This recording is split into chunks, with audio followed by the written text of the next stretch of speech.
Ella empujó la puerta de madera pesada con el hombro, sintiendo como el calor del atardecer de Puebla se quedaba afuera mientras entraba a la penumbra fresca de aquella casa que olía a rencor viejo y café amargo. El sol cortaba la sala en dos con un haz dorado que atravesaba la ventana lateral, iluminando partículas de polvo suspendidas en el aire como pequeños fantasmas que danzaban sin música. Las paredes pintadas de azul grisáceo suave parecían absorber la luz en lugar de reflejarla, creando sombras profundas en los rincones donde los muebles antiguos descansaban como centinelas silenciosos de secretos guardados durante décadas. Sobre la mesa de caoba oscura, su padre revisaba documentos con esa expresión que ella conocía tan bien. Esa mezcla de superioridad amarga y desprecio frío que había perfeccionado durante 30 años de crueldad calculada. «Buenas tardes, papá», dijo con voz controlada, aunque su estómago se retorcía con la anticipación del rechazo inevitable. Él ni siquiera levantó la vista de los papeles que tenía frente a sí, sus dedos manchados de tinta moviendo documentos de un lado a otro con movimientos mecánicos y precisos. «¿Y tú qué quieres ahora?», murmuró sin mirarla, arrastrando las palabras con ese tono que ella había aprendido a identificar como el preludio de la humillación. «Otro favor. Otra patética tentativa de que yo te acepte». Las palabras cayeron entre ellos como piedras en agua quieta, creando ondas de dolor que se expandieron por el pecho de ella hasta volverse un peso insoportable que le dificultaba respirar. Apretó los dedos contra la carpeta de documentos que llevaba en las manos, sintiendo como las uñas se clavaban en el cartón delgado. «Solo vine a traer lo que me pidió la tía», comenzó a explicar con voz más firme de lo que se sentía por dentro. «Tus recetas médicas y los papeles que necesita para el seguro».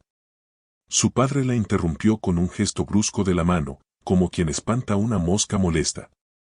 «No necesito nada de ti», escupió las palabras con un veneno que había destilado durante años. «Nunca lo necesité. Eres un error imperdonable. Un recordatorio vivo de todo lo que salió mal en mi vida». Ella sintió como el aire abandonaba sus pulmones de golpe, como si le hubieran dado un puñetazo en el estómago. «Error imperdonable». Las mismas dos palabras que había escuchado desde que tenía memoria suficiente para entender el lenguaje. Error cuando lloraba de niña. Imperdonable cuando necesitaba ayuda con la tarea. Error imperdonable cuando intentaba abrazarlo después de una pesadilla. Las palabras se habían convertido en su nombre no oficial, en la etiqueta que definía su existencia a los ojos del hombre que supuestamente debía amarla. «Papá», susurró sintiendo como las lágrimas amenazaban con brotar pero negándose a darle esa satisfacción. «¿Por qué dices eso? ¿Por qué siempre me has odiado?». Él finalmente levantó la cabeza, y cuando sus ojos se encontraron con los de ella, lo que vio ahí la heló hasta los huesos. No era simplemente indiferencia o molestia. Era desprecio puro, destilado, concentrado. El tipo de odio que no nace de un momento sino que se cultiva cuidadosamente durante años hasta convertirse en algo casi sagrado en su intensidad. «Porque nunca debiste nacer», dijo con una calma escalofriante, como quien comenta el clima o el resultado de un partido de fútbol.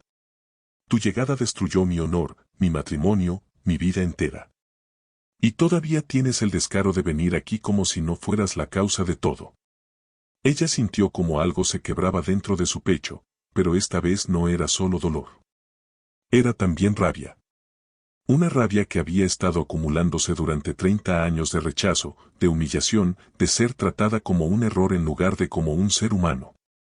«Quiero saber la verdad», dijo con una firmeza que la sorprendió a ella misma. «¿Qué pasó realmente? ¿Por qué me odias tanto?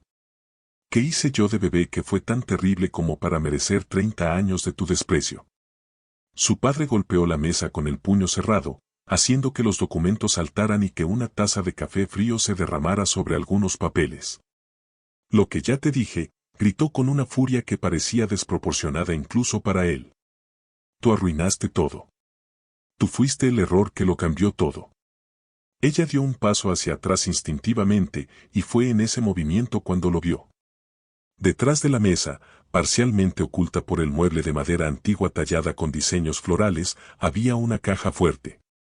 Era negra, vieja, con una cerradura analógica que brillaba tenuemente en la penumbra.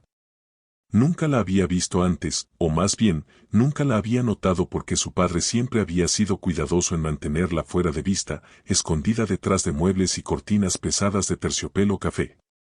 No mires ahí, ordenó su padre con una urgencia nueva en la voz, un matiz de pánico que ella nunca antes había escuchado. ¿Qué tienes guardado?, preguntó ella sintiendo como su corazón comenzaba a latir más rápido, como si su cuerpo supiera algo que su mente aún no procesaba. Nada que te importe, respondió él poniéndose de pie bruscamente. Te dije que no toques nada de esta casa.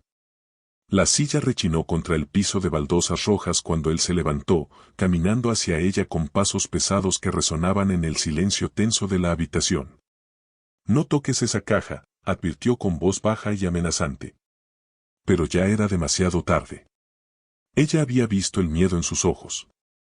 Había escuchado el pánico apenas contenido en su voz. Y después de 30 años de aceptar su crueldad sin cuestionar, después de 3 décadas de internalizarse el mensaje de que era un error, algo dentro de ella se rebeló. Se movió lateralmente, esquivando cuando su padre intentó bloquearle el paso.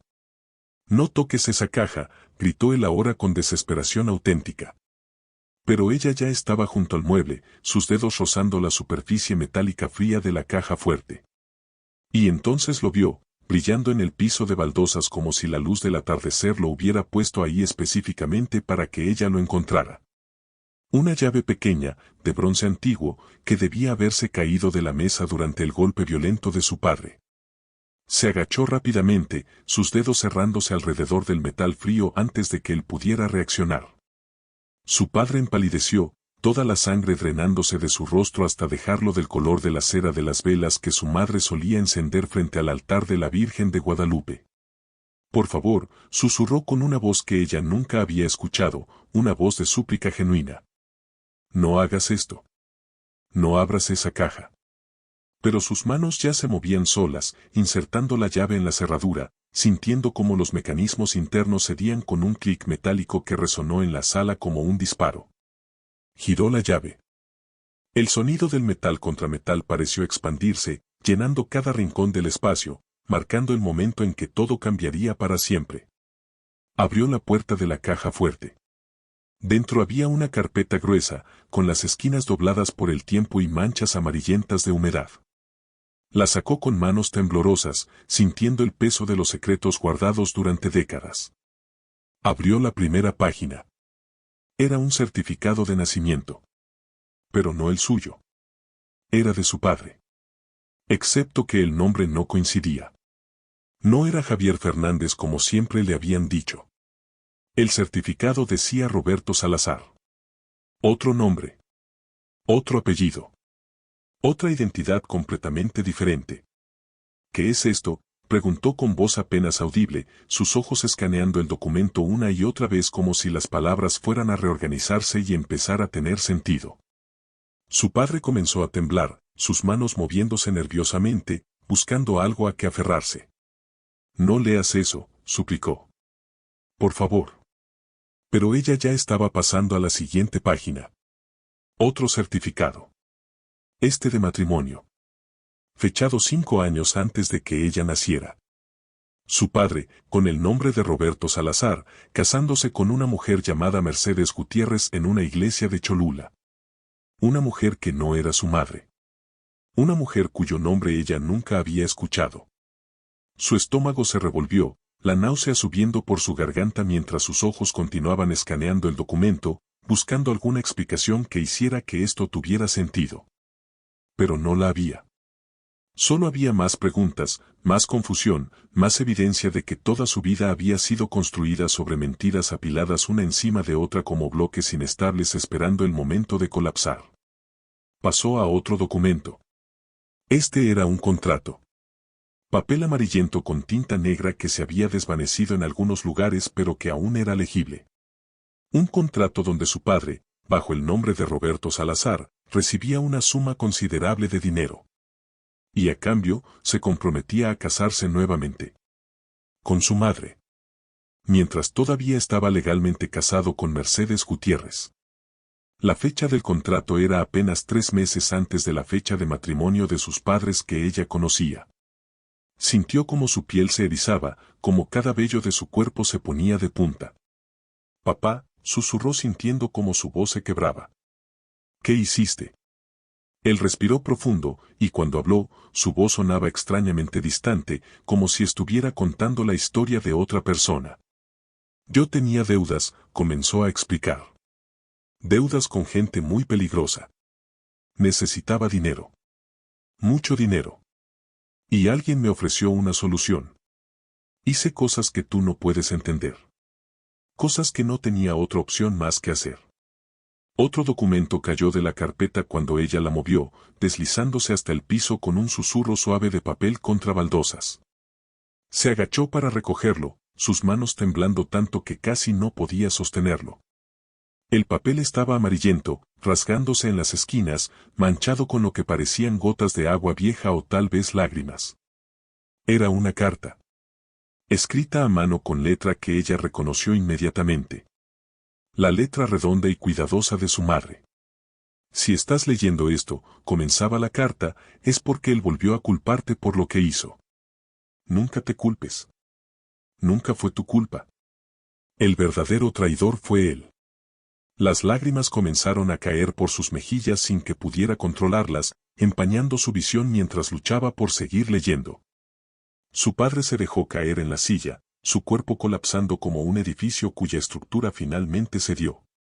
Ella continuó leyendo, cada palabra clavándose en su corazón como un cuchillo afilado. «Él me vendió», decía la carta con una claridad brutal que no dejaba espacio para interpretaciones. «Me cambió por dinero. Me obligó a callar. Y cuando entendí lo que había hecho, intenté escapar, pero ya era tarde. Ya estaba embarazada de ti. Ya estaba atrapada en un matrimonio que no era real, con un hombre que ya estaba casado, en una situación de la que no podía salir sin destruir todo». Las lágrimas de ella caían sobre el papel ahora, mezclándose con las manchas antiguas, creando nuevas marcas de agua sobre la confesión de su madre. «Hija», continuaba la carta, «tú no fuiste un error. Fuiste mi milagro. La única cosa buena que salió de toda esa pesadilla. Y él lo sabía. Por eso te odió. Porque tu existencia probaba que él no era un hombre sino un cobarde. Porque cada vez que te miraba, veía el recordatorio viviente de su traición, de su mentira, de su vileza». Ella se llevó la mano a la boca, ahogando un sollozo que amenazaba con romperla completamente. Su padre estaba llorando ahora. Lágrimas silenciosas que corrían por su rostro arrugado, dibujando líneas brillantes en su piel áspera. «Yo no quise que supieras», murmuró con voz quebrada. «No quería que cargaras con eso. Era más fácil que me odiaras a mí que saber la verdad». «Vendiste a mi madre», dijo ella con una voz que no reconocía como propia, una voz llena de una rabia fría y controlada que la asustaba. Él cerró los ojos, apretando los párpados con fuerza como si pudiera bloquear la realidad. 2 lágrimas más escaparon, rodando por sus mejillas. «Era eso o morir», susurró. «Los hombres a los que les debía dinero no aceptaban un no por respuesta. Me dijeron que conocían a alguien, a un hombre rico de Guadalajara que buscaba una esposa joven y hermosa. Me ofrecieron dinero suficiente para pagar mis deudas y empezar de nuevo. Tu madre era perfecta. Hermosa, ingenua, confiada. Yo la convencí de que me amaba. Me casé con ella sabiendo que ya tenía una esposa. Y luego, cuando el hombre de Guadalajara vino a reclamar lo que había pagado, yo no podía entregarla porque ya estaba embarazada de ti. Eres un monstruo», gritó ella con toda la fuerza de 30 años de dolor reprimido. «Un monstruo cobarde que arruinó la vida de mi madre y luego me culpó a mí por ello». Él cayó de rodillas, sollozando como un niño asustado, cubriéndose el rostro con las manos. Ella temblaba de ira, de miedo, de asco, de una mezcla imposible de emociones que amenazaban con ahogarla. Pero antes de que pudiera decir algo más, 3 golpes brutales sacudieron la puerta principal de la casa. No fueron golpes normales. Fueron golpes que transmitían urgencia, amenaza, algo primitivo y violento que hizo que toda la estructura de la casa pareciera temblar. Su padre levantó el rostro, y el color que apenas había regresado a sus mejillas desapareció completamente otra vez. No, susurró con terror genuino pintado en cada línea de su rostro. Él no. No puede ser él. Los golpes se repitieron. Más fuertes. Más insistentes. La puerta de madera antigua vibraba en su marco como si algo poderoso exigiera entrada con una determinación que no aceptaría negativas. ¿Quién está ahí?, gritó ella con la voz más firme que pudo reunir, aunque su corazón latía tan fuerte en su pecho que sentía que podría estallar en cualquier momento. Silencio. Un silencio denso y pesado que parecía vibrar con energía contenida, con promesas no pronunciadas de revelaciones que cambiarían todo. Y entonces llegó la respuesta. Una voz masculina, grave y sombría, cargada de una ira antigua que había sido cultivada y nutrida durante décadas. Abraham, dijo la voz cortando el aire como una navaja recién afilada. Tengo los documentos que él escondió. Los que prueban quién eres tú y lo que él hizo con tu madre. Su padre tragó saliva audiblemente, el sudor brotando de su frente en gotas gruesas que rodaban por sus sienes. Por favor, suplicó mirándola con ojos desesperados. No abras. No abras esa puerta. Pero ella ya estaba caminando hacia la entrada, sus piernas moviéndose solas, impulsadas por una necesidad de verdad que superaba cualquier miedo. Su mano envolvió la manija de metal frío. La giró. Abrió la puerta de par en par. El hombre del otro lado era alto, de complexión fuerte, con cabello gris acero peinado hacia atrás y ojos oscuros que brillaban con una intensidad que hacía difícil sostenerle la mirada. Vestía un traje negro formal pero gastado, como algo que había sido elegante una vez pero que había visto demasiados años y demasiadas batallas. En su mano sostenía un sobremanila grueso, idéntico al de la caja fuerte. Yo estuve ahí cuando él la vendió, dijo el hombre con voz controlada pero cargada de emoción reprimida. Y ahora vengo por ti. Ella retrocedió instintivamente, dejando que el desconocido entrara a la casa. El hombre caminó con pasos medidos hasta donde su padre seguía arrodillado en el piso, sollozando sin control. Han pasado 32 años, dijo el hombre mirando al anciano en el piso con una mezcla de desprecio y algo que podría haber sido lástima. 32 años desde que vendiste a la mujer que yo amaba a cambio de dinero para pagar tus deudas de juego. 32 años desde que me robaste mi futuro. Su padre levantó la cabeza, mostrando un rostro devastado por el llanto y el miedo. Yo no sabía, balbuceó. No sabía que tú también la amabas. El hombre soltó una risa amarga que no tenía nada de alegría. No sabías, repitió con sarcasmo filoso. ¿O no quisiste saber? Porque reconocerlo habría significado admitir que no era solo un estafador y un bígamo, sino también un ladrón de vidas. Se volvió hacia ella, y en su mirada había algo que hizo que su corazón se detuviera. Tu madre, dijo con voz más suave, era la mujer más hermosa que he conocido. No solo físicamente. Su alma brillaba con una luz que iluminaba todo a su alrededor. Trabajaba en la florería de su tía cerca del Zócalo de Puebla. Yo iba todos los días a comprar flores que no necesitaba solo para tener excusa de hablar con ella. Durante 6 meses cortejé a tu madre de la manera correcta, con respeto y paciencia. Le llevaba serenatas los viernes por la noche. Le escribía poemas que copiaba en papel de carta perfumado con agua de azahar. Le prometí construir una casa para nosotros en las afueras de la ciudad, con un jardín lleno de las flores que ella amaba. Y entonces un día, sin explicación, ella me dijo que se iba a casar con otro hombre. Con él, señaló al anciano que lloraba en el piso. Me dijo que lo amaba, que habían estado viéndose en secreto, que lo sentía pero que su futuro estaba con él. Yo quedé destrozado. Me fui a la Ciudad de México, trabajé en construcción durante años tratando de olvidarla. Pero nunca pude. Ella sintió un nudo en la garganta mientras escuchaba, comenzando a entender la magnitud de lo que su padre había destruido. Fue solo años después, continuó el hombre caminando lentamente por la sala, que me enteré de la verdad.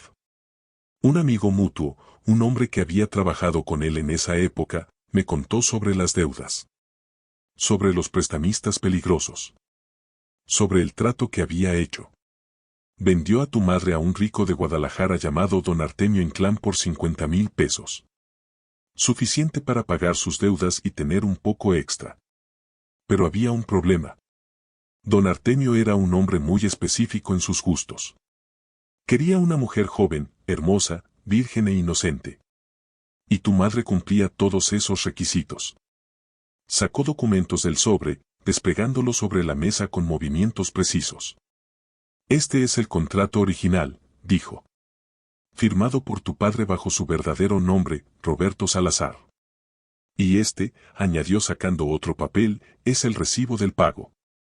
50,000 pesos entregados 3 meses antes de su matrimonio con tu madre. Ella se acercó a la mesa, sus ojos escaneando los documentos, cada palabra confirmando la pesadilla. Pero tu padre cometió un error, continuó el hombre con una sonrisa amarga. Se enamoró de tu madre de verdad. No del tipo de amor que te hace mejor persona, sino del tipo de amor egoísta y posesivo que te hace querer guardar algo hermoso solo para ti aunque no lo merezcas. Cuando don Artemio vino a reclamar lo que había pagado, tu padre le dijo que había habido un cambio de planes. Que tu madre estaba embarazada. Que el trato ya no podía cumplirse. Don Artemio no es un hombre que acepte un no fácilmente. Hubo amenazas. Hubo violencia. Y eventualmente llegaron a un nuevo acuerdo. Tu padre le devolvería el dinero con intereses o entregaría algo de igual valor. Ella sintió como su estómago se revolvía. ¿Qué entregó?, preguntó aunque parte de ella no quería saber la respuesta. El hombre la miró con ojos llenos de una tristeza antigua. A su primera esposa, respondió. Mercedes Gutiérrez. La mujer con la que estaba casado legalmente. La entregó a don Artemio como compensación. Su padre sollozaba incontrolablemente ahora, su cuerpo sacudiéndose con espasmos violentos. Ella no sabía, murmuró entre lágrimas. Mercedes no sabía nada. Yo le dije que tenía que viajar por trabajo. La llevé a Guadalajara con la excusa de unas vacaciones. Y allí la entregué. Como si fuera mercancía. Como si no fuera un ser humano con sentimientos y sueños. El hombre asintió. Mercedes Gutiérrez pasó 15 años como la esposa forzada de don Artemio Inclán. 15 años de abuso, de humillación, de vivir en una prisión dorada.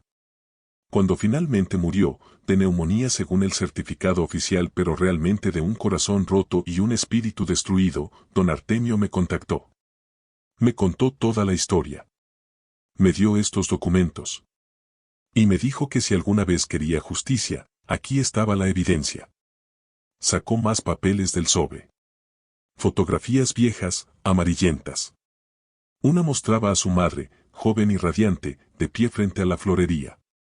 Otra mostraba a su padre con Mercedes, ambos sonriendo en lo que parecía ser su boda. Esta es Mercedes, dijo el hombre señalando la foto. Era mi hermana. Mi hermana menor a quien yo cuidé después de que nuestros padres murieran. A quien protegí como pude. Hasta que tu padre la vendió para salvar su propio pellejo. Ella sintió como las lágrimas corrían libremente por su rostro ahora, una mezcla de dolor por su madre, horror por lo que su padre había hecho. Y empatía por este desconocido que había perdido a su hermana de la manera más cruel. ¿Por qué vienes ahora?, preguntó con voz temblorosa. ¿Por qué después de tantos años? El hombre respiró profundo. Porque tu madre me contactó hace 5 años, reveló. Poco antes de morir. Me escribió una carta contándome toda la historia. Me pidió que esperara hasta que tú fueras lo suficientemente mayor para entender. Que esperara hasta que pudieras defenderte. Y me pidió que cuando llegara el momento, te diera esto. Sacó otro sobre del bolsillo interior de su saco. Más pequeño. Delicado. Con su nombre escrito en la letra familiar de su madre. Ella tomó el sobre con manos temblorosas. Lo abrió cuidadosamente, como quien maneja algo sagrado. Dentro había varias hojas cubiertas con la escritura de su madre. Mi querida niña, comenzaba la carta. Si estás leyendo esto, significa que Fernando cumplió su promesa. Significa que finalmente conoces la verdad. Y significa que puedo descansar en paz sabiendo que no creciste creyendo las mentiras de tu padre. Quiero que sepas que cada día de tu vida te amé con una intensidad que me asustaba. Eras mi razón para levantarme cada mañana. Mi motivo para seguir respirando cuando todo lo demás parecía demasiado difícil. Y quiero que sepas que nada de lo que pasó fue tu culpa. Tu padre te llamó error porque no podía enfrentar sus propias acciones. Te llamó imperdonable porque proyectaba sobre ti su propia culpa. Pero tú nunca fuiste ninguna de esas cosas. Fuiste mi bendición. Mi milagro. Mi prueba de que incluso de las situaciones más oscuras pueden hacer algo puro y hermoso. La carta continuaba con detalles que su madre nunca había compartido en vida. Cómo había descubierto la verdad sobre el primer matrimonio de su padre. Cómo había intentado escapar pero él la había amenazado con quitarle la custodia, con hacerle daño a sus familiares. Cómo había vivido atrapada en un matrimonio que no era legalmente válido, con un hombre que la había comprado y vendido como mercancía. Cuando te miro, escribía su madre, veo todo lo que pude haber sido. Veo la vida que merecías tener y que yo no pude darte. Veo las posibilidades que se abrieron cuando naciste y que tu padre cerró con sus mentiras y su crueldad. Pero también veo fuerza. Veo resiliencia. Veo a una mujer que sobrevivirá a todo esto y emergerá más fuerte del otro lado. Fernando es el hermano de Mercedes Gutiérrez. Es un hombre bueno que también fue víctima de las acciones de tu padre. Le pedí que te cuidara, que te guiara, que te ayudara a reconstruir tu vida cuando finalmente supieras la verdad. Confía en él. Y más importante, confía en ti misma. Ella terminó de leer con el rostro empapado de lágrimas. Fernando, el hombre que había traído la verdad, la miraba con ojos llenos de compasión. Sé que es mucho para procesar, dijo suavemente. Sé que tu mundo acaba de ser volteado de cabeza. Pero necesitas saber que no estás sola. Tu madre me hizo prometerte que estaría aquí para ti cuando necesitaras respuestas, apoyo o simplemente alguien que entendiera por lo que has pasado. Su padre seguía en el piso, reducido a un despojo humano que ya no inspiraba ni miedo ni respeto. Solo lástima. Una lástima profunda mezclada con asco por lo que había hecho, por las vidas que había destruido, por la cobardía que había disfrazado de autoridad paterna durante 30 años. ¿Qué quieres de nosotros?, preguntó ella a Fernando con voz cansada. Él negó con la cabeza. No quiero nada de ti, aclaró. Solo vine a darte lo que tu madre quiso que tuvieras. La verdad. La evidencia. Y la opción de decidir qué hacer con ella. Señaló los documentos esparcidos sobre la mesa. Con estos papeles puedes demostrar que tu padre cometió bigamia, fraude y tráfico de personas. Puedes presentar cargos criminales. Puedes asegurarte de que pase lo que le queda de vida en prisión. O puedes elegir simplemente alejarte, construir tu vida lejos de él y dejar que viva con el peso de sus acciones. La decisión es tuya. No vine a buscar venganza. Mi hermana está muerta y nada la traerá de vuelta. Tu madre está muerta y nada cambiará eso. Pero ustedes, nosotros, seguimos vivos. Y tenemos la opción de decidir cómo seguir adelante. Ella miró a su padre, ese hombre que había dominado su vida con miedo y desprecio durante 3 décadas. Lo vio no como el tirano que había sido sino como lo que realmente era, un cobarde patético que había destruido vidas para salvar la suya propia y que ahora enfrentaba las consecuencias de sus acciones. Quiero que te vayas, le dijo a su padre con una voz fría y controlada que sorprendió a todos en la habitación, incluyéndola a ella misma. Quiero que recojas tus cosas y salgas de esta casa antes del amanecer. Esta casa que compraste con dinero manchado de sangre. Esta casa que nunca fue realmente nuestra porque todo estaba construido sobre mentiras. Su padre levantó la cabeza, sus ojos rojos e hinchados por el llanto. ¿A dónde voy a ir?, preguntó con voz quebrada. No me importa, respondió ella. Vete con tus mentiras. Vete con tu culpa. Vete a vivir lo que te queda sabiendo que destruiste a 3 mujeres para salvar tu propio pellejo cobarde. Y si alguna vez vuelvo a verte, si alguna vez intentas contactarme, haré públicos estos documentos. Me aseguraré de que todo el mundo sepa exactamente qué tipo de hombre eres. Fernando asintió con aprobación. Tu madre estaría orgullosa, dijo suavemente. Esa es exactamente la fuerza que ella vio en ti. Los días que siguieron fueron extraños y dolorosos. Ella se mudó de esa casa que olía a secretos y mentiras a un departamento pequeño en el centro de Puebla. Fernando la ayudó con la mudanza, cargando cajas mientras compartía historias sobre Mercedes, sobre la mujer dulce y gentil que había sido su hermana antes de que la vida la quebrara. Le mostró fotografías de Mercedes de niña, sonriendo en un columpio en un parque de Cholula. Le contó sobre cómo Mercedes había querido ser maestra, cómo amaba a los niños y soñaba con tener una familia grande y ruidosa. Todo eso fue robado por un hombre cobarde que la usó como moneda de cambio. Ella escuchaba cada palabra, sintiendo cómo cada historia añadía peso a la comprensión de cuánto dolor su padre había causado. No solo a su madre. No solo a Mercedes. Sino a toda una red de personas cuyas vidas habían sido tocadas por sus acciones egoístas. Una noche, mientras desempacaba cajas en su nuevo departamento, encontró una caja de zapatos vieja llena de fotografías de su infancia. Su madre aparecía en muchas de ellas, siempre sonriendo pero con una tristeza en los ojos que ahora entendía completamente. En una foto, ella tendría tal vez 5 años, y su madre la abrazaba con una intensidad casi desesperada, como si temiera que alguien fuera a arrebatársela. En otra, su madre la miraba mientras ella jugaba en un parque, y la expresión en su rostro era de un amor tan profundo y puro que le cortaba la respiración. Su madre la había amado. A pesar de todo. A pesar de la situación imposible en la que se encontraba. A pesar del abuso y el control de su padre. Su amor había sido real, constante, inquebrantable. Y ella nunca lo había dudado, ni siquiera cuando su padre intentaba convencerla de que nadie podía amarla realmente porque era un error. Fernando se convirtió en una presencia constante pero respetuosa en su vida. La invitaba a café en una cafetería cerca del Zócalo, donde compartían pan dulce y conversaban sobre cosas mundanas y profundas. Le presentó a su propia familia, una esposa gentil llamada Raquel y 2 hijos adultos que la recibieron con calidez. Lentamente, ella comenzó a entender lo que significaba tener una familia funcional, una donde las personas se trataban con respeto y amor en lugar de crueldad y manipulación.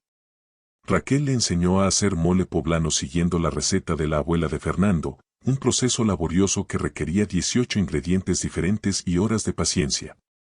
Mientras trabajaban juntas en la cocina, moliendo chiles y chocolate, tostando especias y ajustando sazones, Raquel compartió su propia historia de pérdida y sanación. Había perdido a su primer esposo en un accidente de construcción. Había pasado años en depresión, incapaz de imaginar un futuro. Pero eventualmente encontró a Fernando y reconstruyó su vida. El dolor nunca desaparece completamente, le dijo Raquel mientras revolvía el mole en una olla de barro grande. Pero aprendes a vivir con él. Aprendes que puedes tener cicatrices y aún así ser completa. Pasaron meses. Ella comenzó terapia con una psicóloga recomendada por Fernando, una mujer sabia de 60 años que la ayudó a desempacar 30 años de trauma y gaslighting. Aprendió términos como abuso narcisista, proyección y chivo expiatorio. Aprendió que su padre había usado técnicas de manipulación clásicas para controlarla, haciéndola sentir que merecía su crueldad. Y más importante, aprendió que nada de eso era culpa suya. Que había sido una niña inocente atrapada en las consecuencias de las acciones egoístas de un adulto. Comenzó a escribir también, llenando cuadernos con sus pensamientos, sus memorias, su proceso de sanación. Su terapeuta le sugirió que escribiera cartas a su madre, expresando todo lo que nunca tuvo oportunidad de decir. En esas cartas derramó su dolor, su rabia, su amor, su gratitud. Gracias por amarme, escribió en una. Gracias por protegerme como pudiste. Gracias por dejarme la verdad aunque sabías que dolería. Gracias por ver en mí lo que yo no podía ver en mí misma.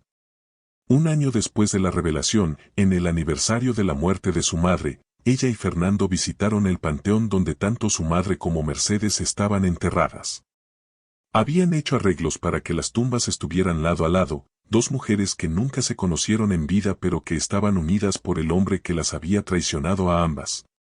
Llevaron flores frescas, cempasúchil naranja brillante y rosas blancas.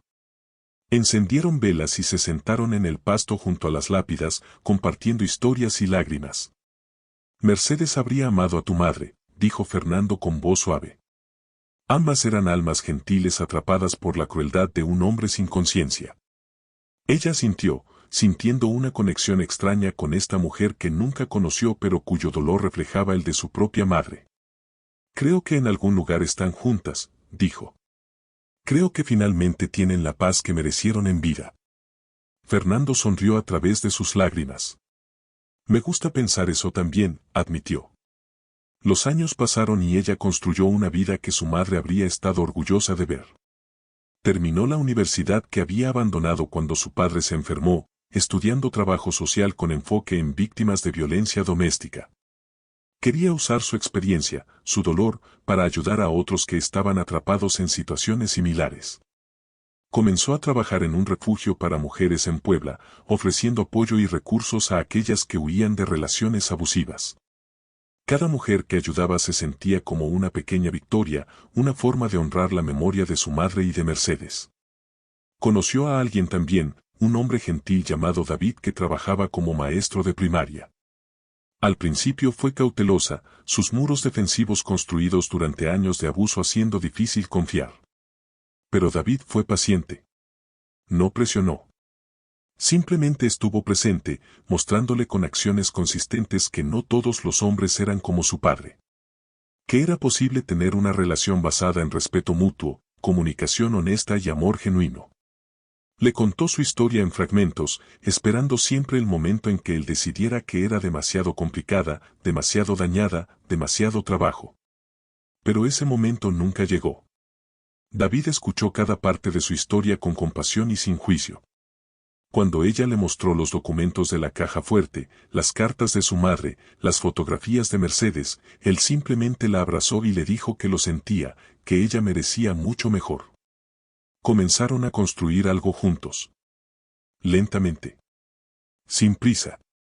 Cenaban en pequeños restaurantes de Puebla, caminaban por las calles coloniales agarrados de la mano, visitaban mercados los domingos comprando ingredientes para cocinar juntos. David la conoció a Fernando y su familia, integrándose fácilmente en el círculo de apoyo que ella había construido. Y cuando finalmente le propuso matrimonio, 3 años después de su primer café, lo hizo de manera simple y sincera. En el jardín de la casa de Fernando, rodeados de flores que le recordaban a su madre, le dijo que quería pasar el resto de su vida demostrándole que merecía ser amada completamente, sin condiciones, sin crueldad. Se casaron en una ceremonia pequeña en una iglesia colonial de Cholula, la misma donde Mercedes se había casado décadas atrás sin saber que estaba siendo vendida. Pero esta vez el ambiente era diferente. Esta vez había alegría genuina, amor real, esperanza para el futuro. Fernando la llevó al altar, cumpliendo el papel que habría correspondido a su padre en circunstancias normales. Cuando el sacerdote preguntó quién entregaba a la novia, Fernando dijo con voz clara y firme, su madre, que descansa en paz, y yo, en su nombre. Ella lloró durante toda la ceremonia, pero eran lágrimas de alegría mezcladas con tristeza por lo que su madre no pudo ver. David le susurró votos que había escrito él mismo, prometiendo ser su refugio, su apoyo, su compañero en todas las tormentas.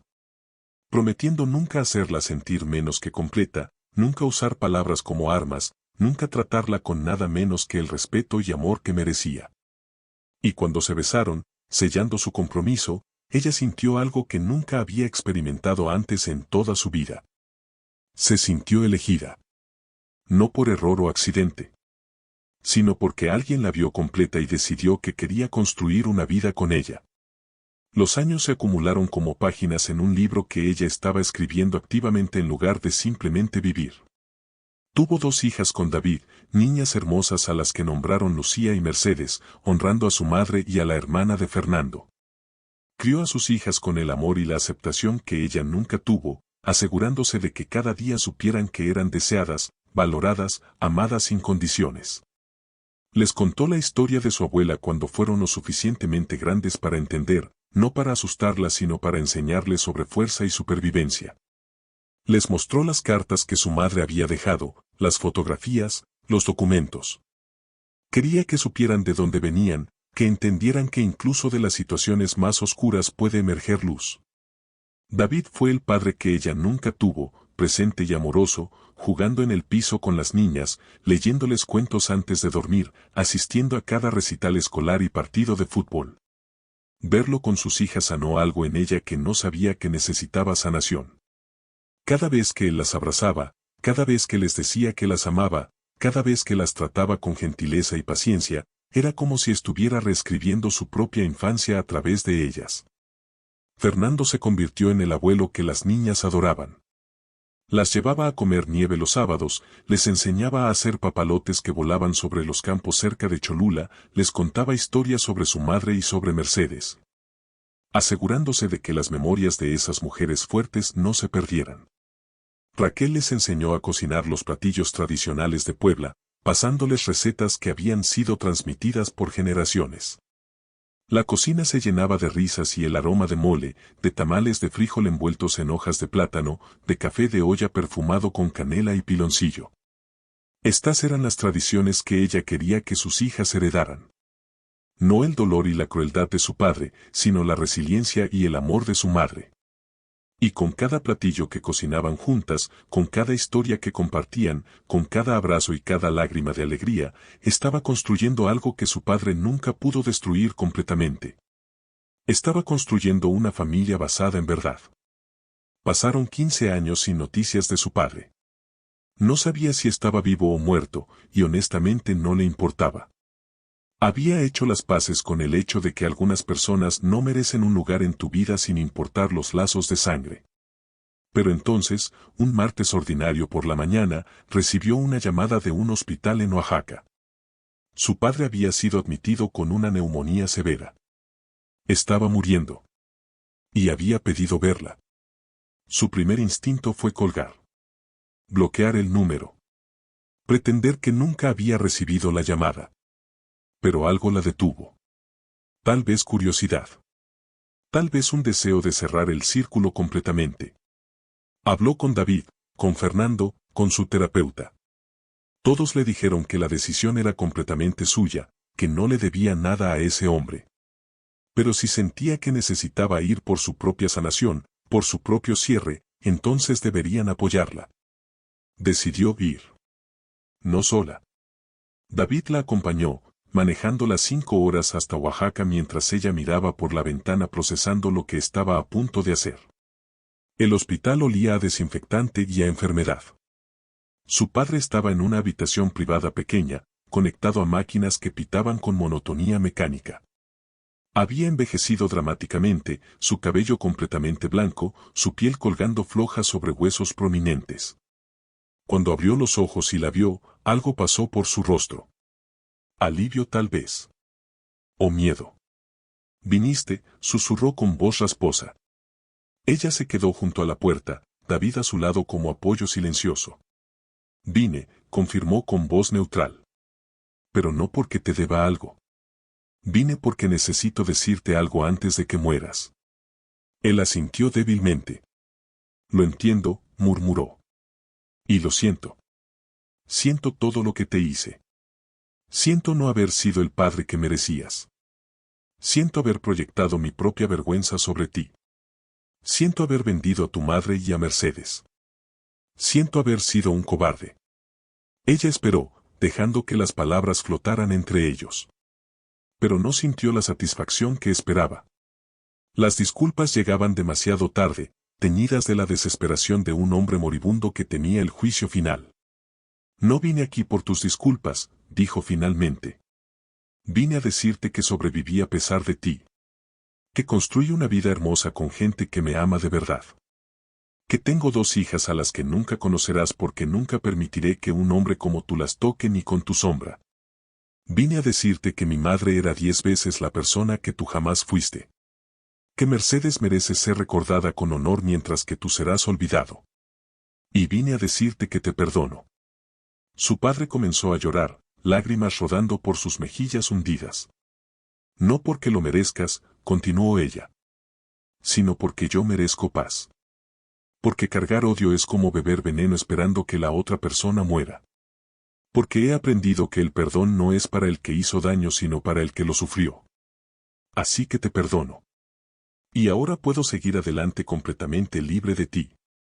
Se dio vuelta para irse. Espera, llamó su padre con voz débil. Hay algo que necesitas saber. Ella se detuvo pero no se volvió. ¿Qué? Preguntó con cansancio. Tu madre me perdonó, dijo con voz quebrada. Antes de morir. Vino al hospital donde yo estaba recuperándome de un ataque al corazón. No sabías de eso porque ya no vivías conmigo. Me dijo que me perdonaba. No porque yo lo mereciera sino porque ella quería ser libre. Y me dijo que esperaba que tú pudieras hacer lo mismo algún día. Que esperaba que no dejaras que mi crueldad definiera tu vida. Que eras más fuerte que todo el dolor que yo te había causado. Ella sintió las lágrimas picando sus ojos. Tenía razón, dijo suavemente. Soy más fuerte. Y ahora eres libre también. Para enfrentar lo que sea que venga después. Salió de la habitación sin mirar atrás. David la envolvió en sus brazos en el pasillo, sosteniéndola mientras ella finalmente dejaba salir el llanto que había estado conteniendo. Pero no eran solo lágrimas de tristeza. Eran lágrimas de liberación. De finalmente cerrar un capítulo que había dominado su vida durante demasiado tiempo. Estoy bien, le dijo a David entre sollozos. Realmente estoy bien. Su padre murió esa noche. Ella no fue al funeral. No había necesidad. Ya había dicho su adiós, había hecho las paces con el pasado. En su lugar, organizó una ceremonia privada en el panteón donde su madre y Mercedes estaban enterradas. Trajeron a las niñas, ahora de 10 y 8 años, y a Fernando con su familia. Se pararon frente a las tumbas y compartieron historias sobre las mujeres que descansaban ahí. Lucía, la mayor, leyó un poema que había escrito sobre la fuerza de su abuela. Mercedes, la menor, cantó una canción que había aprendido en la escuela sobre el amor que perdura más allá de la muerte.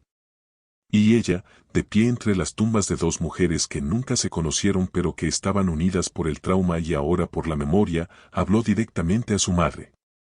Lo hice, mamá, dijo con voz clara. Sobreviví. Florecí. Construí la vida que querías para mí. Tus nietas llevan nuestros nombres y nuestras historias. Tu dolor no fue en vano. Tu amor fue suficiente. Siempre fue suficiente. Los años que siguieron fueron de paz que ella nunca había imaginado posible. Su trabajo en el refugio continuó, ayudando a decenas de mujeres a escapar de situaciones abusivas y reconstruir sus vidas. Cada mujer era su madre. Cada mujer era Mercedes. Y cada vez que ayudaba a alguien a encontrar la fuerza para irse, para denunciar, para sobrevivir, sentía que estaba honrando sus memorias. Comenzó a dar charlas también en escuelas y centros comunitarios sobre reconocer señales de abuso, sobre romper ciclos generacionales de violencia. Compartía su propia historia, los documentos de la caja fuerte se habían convertido en herramientas educativas, mostrando cómo el abuso puede esconderse detrás de puertas cerradas y fachadas respetables. Sus hijas crecieron fuertes y seguras, con la confianza que viene de ser amadas incondicionalmente. Lucía estudió Derecho, especializándose en casos de violencia doméstica. Mercedes se convirtió en trabajadora social como su madre. Ambas dedicaron sus vidas a continuar el legado de las mujeres cuyas historias habían aprendido desde pequeñas. Un día, cuando ella tenía 50 años, recibió un paquete por correo. Dentro había un sobre viejo con su nombre escrito en la letra de su madre. Adjunta había una nota de un abogado explicando que el sobre había estado guardado en una caja de seguridad con instrucciones de ser entregado en esta fecha específica. Con manos temblorosas abrió el sobre. Dentro había una carta corta. Mi amor, comenzaba. Si estás leyendo esto, has llegado a tu 50º cumpleaños. Espero que sean 50 años llenos de amor y felicidad. Espero que hayas encontrado la fuerza para perdonar, no a tu padre pero a ti misma por cualquier dolor que hayas internalizado. Espero que hayas construido una familia que te llene el corazón. Y espero que sepas, con cada fibra de tu ser, que fuiste mi mayor alegría. La razón por la que seguí respirando en los días oscuros. La prueba de que incluso en las peores circunstancias, el amor puede florecer. Feliz cumpleaños, mi niña hermosa. Tu madre que te ama eternamente. Ella lloró leyendo las palabras, pero esta vez las lágrimas eran dulces. Era como recibir un abrazo a través del tiempo, un recordatorio de que el amor verdadero nunca muere realmente. Simplemente cambia de forma. Se convierte en memorias, en lecciones, en la fuerza que nos permite continuar cuando todo parece imposible. Guardó la carta junto con las otras, en una caja especial donde mantenía todos los tesoros de su madre. Y esa noche, durante la cena de cumpleaños que David y las niñas habían organizado, ella compartió la carta final. Todos lloraron juntos, pero después rieron también. Recordaron historias divertidas de la abuela que las niñas nunca conocieron pero que vivía en cada anécdota. Brindaron con vino dulce por las mujeres fuertes que habían venido antes, por las que estaban presentes, por las que vendrían después. Y en ese momento, rodeada por el amor de su familia elegida y construida, ella finalmente entendió completamente lo que su madre había tratado de enseñarle. Que nunca fue un error. Que siempre fue un milagro. Años más tarde, ya en su vejez, con cabello plateado y nietos jugando en su jardín, ella se sentaba en su portal con una taza de café de olla caliente entre sus manos arrugadas. David estaba a su lado, ambos disfrutando del atardecer que pintaba el cielo de Puebla con tonos naranjas y rosas. Fernando había muerto años atrás, en paz y rodeado de amor. Raquel lo siguió poco después, incapaz de imaginar la vida sin su compañero. Pero antes de irse, ambos le habían dicho que estaban orgullosos de ella, que su madre y Mercedes estarían orgullosas, que había tomado el dolor y lo había transformado en propósito. Lucía ahora tenía su propia práctica legal, defendiendo a víctimas de abuso y ganando casos que establecían precedentes. Mercedes dirigía el refugio donde ella había trabajado, expandiéndolo para servir a más mujeres. Y los nietos, 7 en total, crecían con historias de las bisabuelas que nunca conocieron pero cuyas vidas habían hecho posible la existencia de ellos. El legado del dolor se había transformado en uno de fuerza. ¿Crees que ella nos ve?, preguntó David señalando al cielo que se oscurecía. Ella sonrió, apretando la mano de su esposo. No necesito creer en eso, respondió. Porque la llevo conmigo todos los días. En cómo amo a nuestras hijas. En cómo ayudo a otras mujeres. En cómo elegí perdonar y seguir adelante. Ella vive en cada decisión que tomo de elegir el amor sobre el miedo, la verdad sobre la mentira. Y eso es más real que cualquier otra cosa. Se quedaron sentados mientras las estrellas comenzaban a aparecer, pequeños puntos de luz en la inmensidad del cielo. Y en ese silencio cómodo, ella pensó en la caja fuerte que había abierto tantos años atrás. En los documentos que habían revelado la verdad.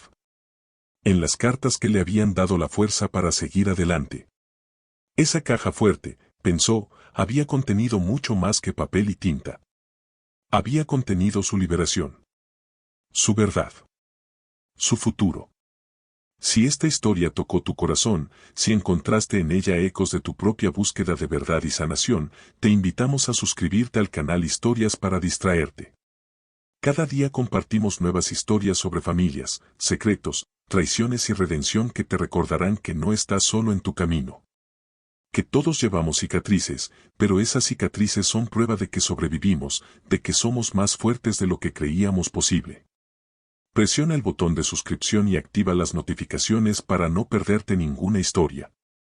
Porque a veces, en medio de nuestro propio dolor, escuchar sobre cómo otros sobrevivieron y florecieron puede ser exactamente la inspiración que necesitamos para dar el siguiente paso hacia nuestra propia liberación. Recuerda que nunca eres un error. Siempre fuiste un milagro esperando el momento correcto para florecer.